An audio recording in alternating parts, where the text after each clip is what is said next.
Céline MCA, le retour comme promis.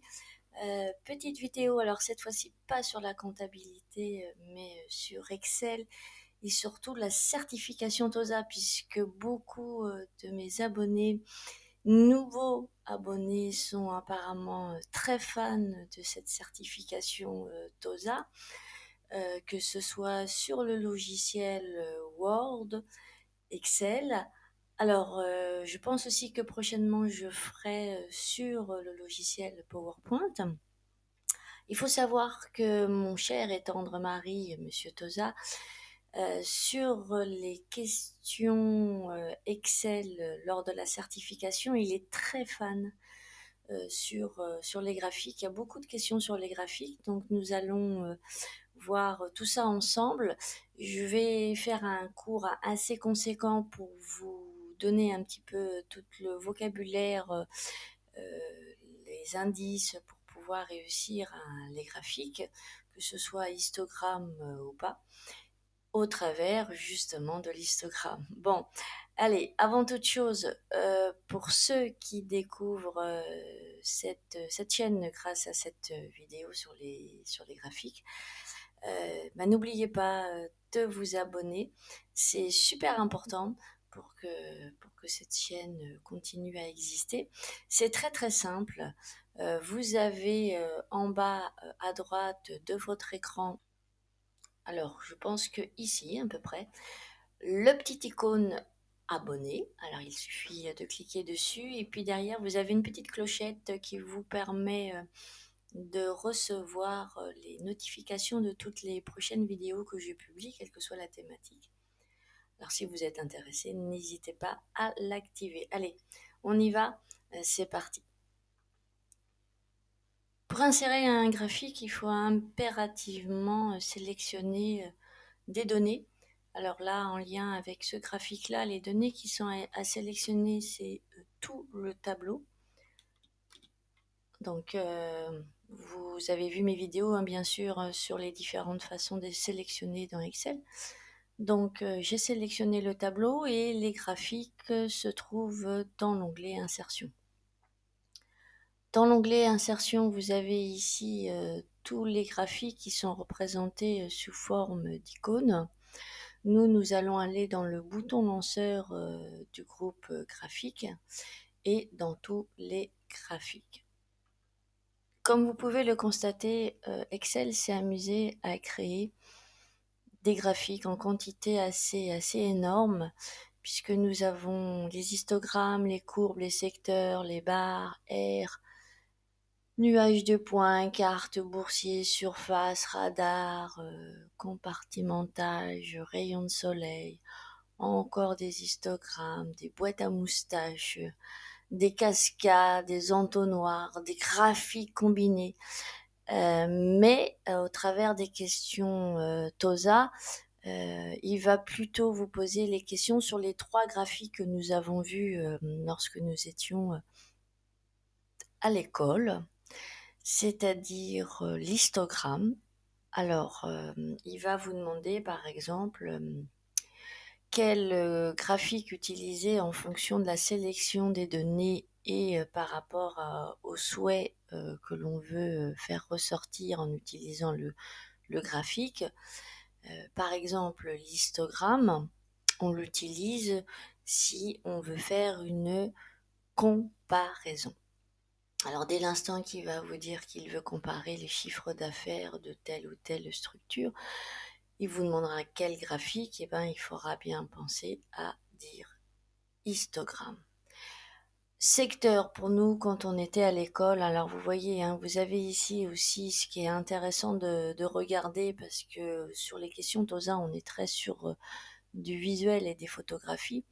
Donc regardez bien les différents graphiques secteurs qu'il vous propose. Les secteurs que nous on appelait avant à l'école les camemberts, ce sont des données qu'on sert pour faire une répartition, en général une répartition de parts en pourcentage. Et puis il y a le dernier graphique que l'on voyait à l'école, c'est les courbes. Alors là aussi encore, hein, n'hésitez pas à cliquer pour découvrir les différentes représentations de courbes que propose Excel. Donc on utilise le graphique en courbe pour représenter une évolution. L'évolution chômage, température et autres. Nous, c'est un histogramme que l'on veut réaliser. Donc histogramme, nous allons choisir l'histogramme empilé. Quand vous allez cliquer dessus, effectivement, votre histogramme va apparaître. Dès l'instant qu'on insère un objet, puisque les graphiques font partie de la catégorie des objets, on utilise l'onglet Insertion. Donc vous avez comme objet les tableaux, hein, les différentes illustrations. N'hésitez pas à regarder ma vidéo sur Word, sur les images, les objets et autres. C'est identique, hein, vu que c'est la même famille que le logiciel Excel. On a de ce fait les différentes possibilités d'insertion d'objets. Et quand on insère un objet, donc là j'ai inséré mon graphique, vous voyez qu'au niveau des onglets, nous sommes donc toujours sur les onglets qui vont de accueil à développeur. Lorsque je vais cliquer sur mon graphique, je vais avoir un outil dédié, outil de graphique. Et c'est sur cet outil dédié de graphique, nous avons deux onglets. Nous avons l'onglet création de graphique et nous avons l'onglet mise en forme. Alors, il faut toujours commencer par l'onglet création de graphique. Vous allez donc commencer à ajouter des éléments au graphique. Pour ajouter les éléments au graphique, donc dans l'onglet création de graphique, vous avez disposition du graphique et vous avez ajouté un élément du graphique. Quand vous cliquez dessus, vous avez les différents éléments que vous pouvez ajouter à votre graphique. Alors je vous conseille vivement de regarder attentivement à quoi correspondent les axes en cochant et décochant. En passant par ici, c'est peut-être pas forcément le plus facile pour bien cerner et obtenir la définition des différents éléments du graphique. Ce que je vous suggère, puisque ajouter un élément graphique, c'est la même chose que le petit plus que vous avez ici. Nous retrouvons effectivement la même liste. Et quand vous avez une flèche comme par exemple ici sur la droite, n'hésitez pas à aller, c'est que vous avez d'autres options. Donc là, nous avons bien les axes qui sont activés, que ce soit l'axe horizontal principal et l'axe vertical principal. Si je décoche vertical principal, vous voyez effectivement qu'ici sur la gauche, je n'ai plus mon axe vertical principal. Donc le but du jeu pour vous, c'est vraiment de découvrir à quoi correspondent les éléments du graphique. Les étiquettes de données, par exemple, ce sont des choses qui sont très demandées sur la certification TOSA. Donc, vous avez les étiquettes de données qui représentent les données de votre tableau que vous pouvez placer sur votre graphique et vous pouvez les placer à différents endroits, centrés ou en bord intérieur, même en légende de données. À vous de bien explorer les différents éléments de votre graphique.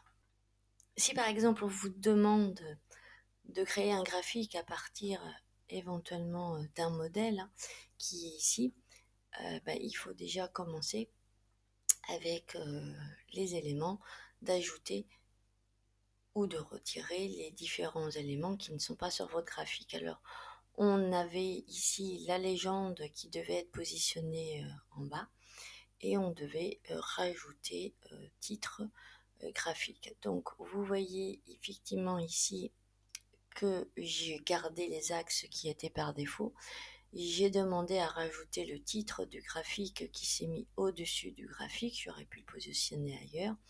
Maintenant, le titre du graphique n'est pas le titre qui m'est demandé. Il me suffit de cliquer à l'intérieur, de sélectionner éventuellement avec un CTRL A et d'y mettre le titre que je souhaite. Pardon.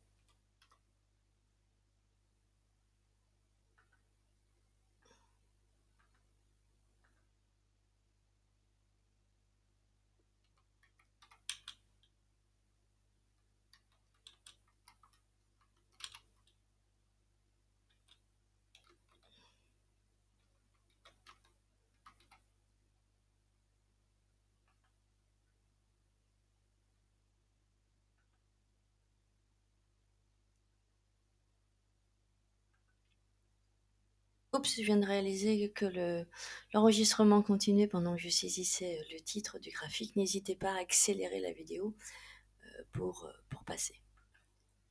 Donc pour revenir à ce cours sur les graphiques, lorsque vous cliquez, vous avez l'outil graphique, création de graphiques. Vous pouvez aussi utiliser les différents modèles qui sont proposés qui vont vous permettre de vous rapprocher éventuellement du graphique qu'on vous demande de réaliser, puisque peut-être un des modèles a déjà la mise en forme souhaitée. Ces modèles, donc, ce sont des styles du graphique que vous retrouvez ici. Ici, vous retrouvez exactement la même chose que nous avons ici. Et puis, nous avons... Je vais passer donc sur les données, hein, c'est assez simple de compréhension. Puis c'est pas des questions TOSA, vous avez aussi la possibilité de modifier le type de graphique et de déplacer votre graphique dans la feuille. Vous avez ici un autre bouton qui est le filtre de graphique que vous ne retrouvez pas dans les onglets rubans. Donc vous avez la possibilité éventuellement de retirer des catégories. Par exemple, si je retire la catégorie VTT, je fais VTT. Là, vous ne voyez pas sur mon écran, mais vous verrez si vous réalisez le graphique. Il faut après cliquer sur le bouton onglet qui est en bas, qui est appliqué, pour qu'effectivement votre catégorie VTT disparaisse bien. Et je réapplique pour le refaire apparaître. Maintenant, l'onglet mise en forme de l'outil dédié de graphique est très très intéressant. Vous retrouvez ici la possibilité de mettre en forme chaque élément de votre graphique. Là, il me dit que j'ai saisi la zone de graphique, c'est-à-dire mon graphique. Et qu'à partir de là, je vais avoir des outils dans mise en forme de la sélection, des outils dédiés qui vont me permettre de mettre en forme la sélection, c'est-à-dire ici la zone de graphique.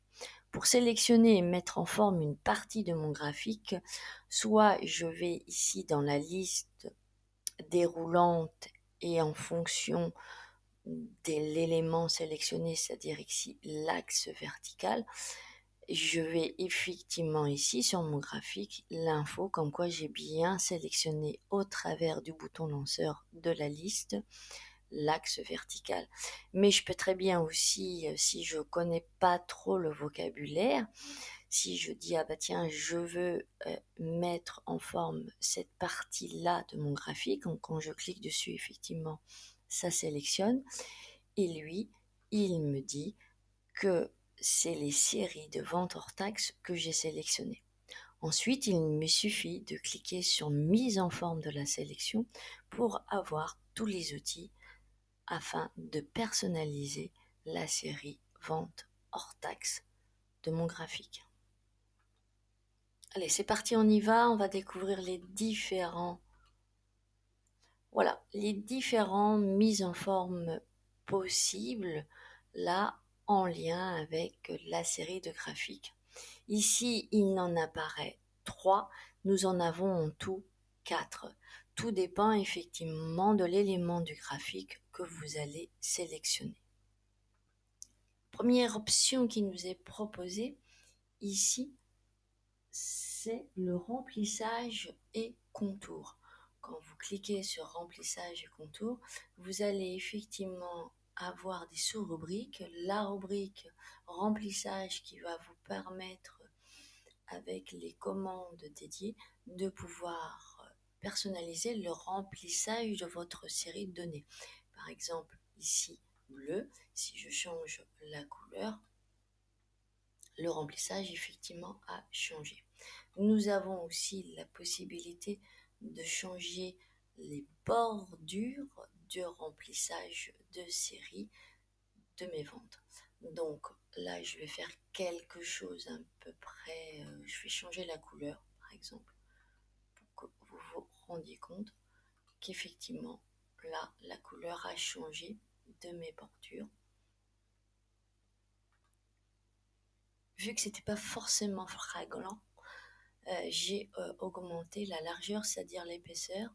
Ainsi, vous vous rendez mieux compte que la couleur de bordure de mes séries ont bien changé. À côté, nous avons l'option des effets. Nous pouvons faire des effets d'ombre, d'éclat, de bords estompés et de format 3D. À chaque fois, effectivement, quand vous ouvrez les différents sous-titres, vous avez les commandes qui vous permettent de modifier la sous-catégorie en question, c'est-à-dire ici ombre. Ici, pour les éclats, vous avez ces différentes commandes pour le bord estompé ici et pour le format AD ici. Donc là, par exemple, si j'augmente, vous voyez effectivement qu'il y a un format largeur 3D qui s'est réalisé sur mes séries ventes. Et puis nous avons ici les différentes options en lien avec les séries ventes. Cette commande-là est toujours en 3e position. Ici, c'est la première, deuxième, enfin en 3e, c'est-à-dire en dernière position, puisque nous allons voir tout à l'heure qu'il y a, comme je vous disais, 4 options possibles. Ici, celle qui est logiquement en 3e position n'apparaît pas puisqu'elle n'est pas disponible pour les séries. Donc, cette commande d'option de série vous permet effectivement, il n'y a qu'un seul sous-titre, de mettre en forme vos séries.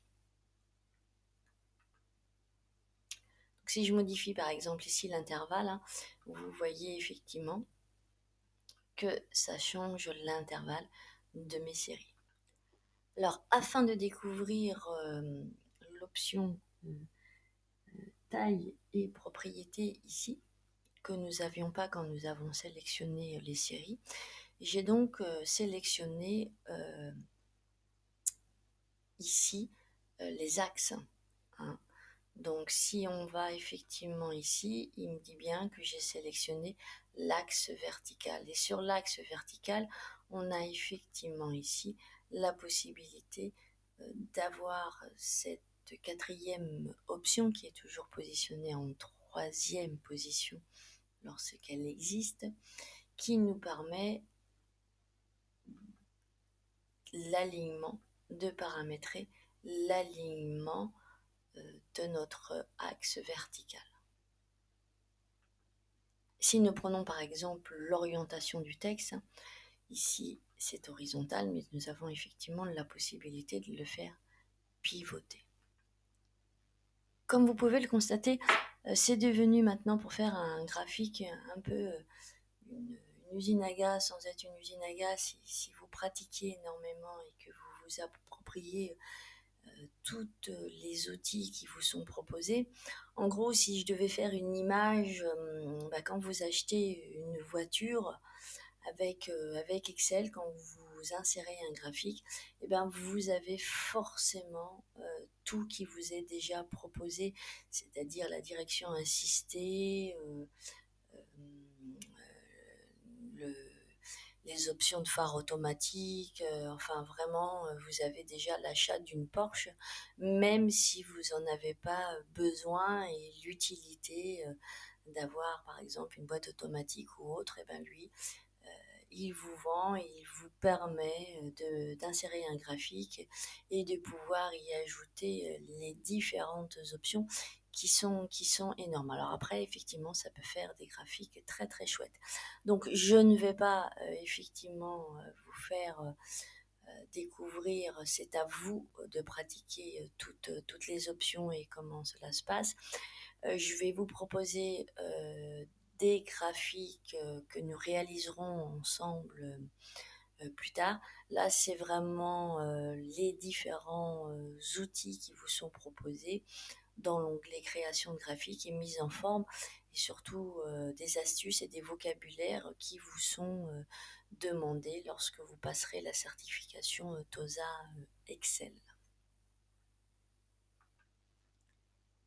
Voilà, donc cette vidéo tutoriel de formation sur les graphiques, histogramme plus particulièrement, Excel est terminée.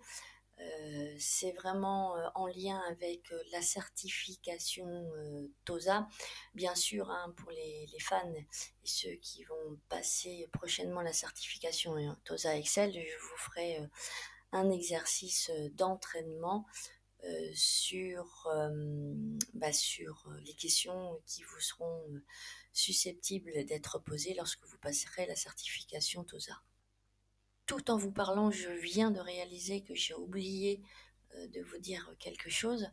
Ici, dans les séries, donc par exemple, je prends la série VTT, que la série VTT.